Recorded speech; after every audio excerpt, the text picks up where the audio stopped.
বৃন্দ, আপনারা যে গুরুধামে গিরিধার সেবাশ্রমের মন্দিরের কাজ করার জন্য উদ্যোগ নিয়েছেন, ঠাকুর সহায় থাকুক, হ্যাঁ, রাধা গোবিন্দের সহায় থাকুক, এটাই আমি কামনা করি।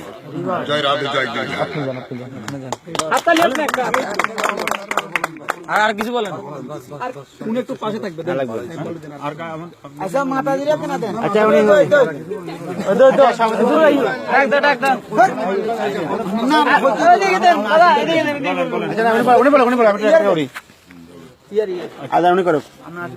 সম্মানিত সনাতনী প্রবাসীর সঙ্গে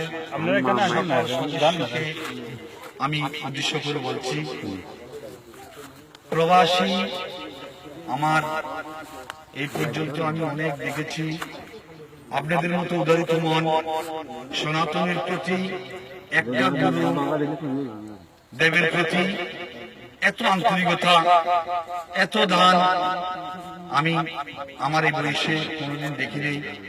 আমি আপনাদের এই দান এবং এই সাহায্য সহযোগিতার জন্য আপনারা যে আবেগ, যে উদ্দেশ্য নিয়েছেন, আমি আমার পক্ষ থেকে এবং আগামী মৎস্য উদযাপন কমিটির পক্ষ থেকে সবাইকে জানাই আকুল ধন্যবাদ। এবং আমি ঠাকুরের কাছে, আমার গুরুদেবের কাছে আমি প্রতিনিয়তই প্রার্থনা করি, আপনারা যে যেখানে থাকুন না কেন প্রবাসে, আপনাদের এই মন মানসিকতা যেন আগামী ভবিষ্যতের জন্য উজ্জ্বল হয়, সুখী হয়, শান্তি হয়। আমি ঠাকুরের কাছে, আমার গুরুদেবের কাছে আমি আকুল প্রার্থনা করব। সাথে সাথে আমি আরো এটাই বলতে চাই, দান কোনোদিন বিফলে যায় না। মানুষ মরে যায়, কেউ চিরস্থায়ী নয়। আপনাদের যে উদ্দেশ্য নিয়ে আজকে এই একটা মনোভাব প্রকাশ করছেন, আমরা সবাই চলে যাব। আপনাদের এই দানের মন্দির উপস্থিত থাকবে, যতদিন এই মন্দির উপস্থিত থাকবে ততদিন আপনারা স্মরণ হয়ে থাকবেন আমাদের এই অন্তরে। আমি আর ভিন্ন হতে চাই না। আপনারা যে যেখানে থাকুন না কেন, ভালো থাকুন, সুস্থ থাকুন।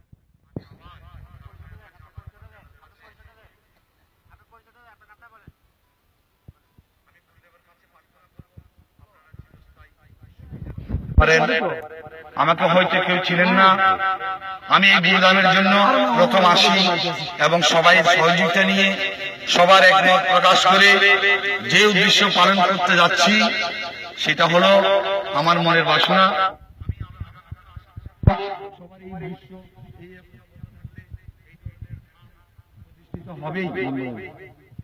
ছিলেন না, আমার বাড়ি হলো উজ্জ্বলহাট, আমার নাম হলো ভোলানাথ, আমার বাবার নাম হরিভক্ত দাস। সবার কাছে আমি আবার বিনীত অনুরোধ রেখে আমার এখন বক্তব্য শেষ করলাম। ধন্যবাদ সবাইকে।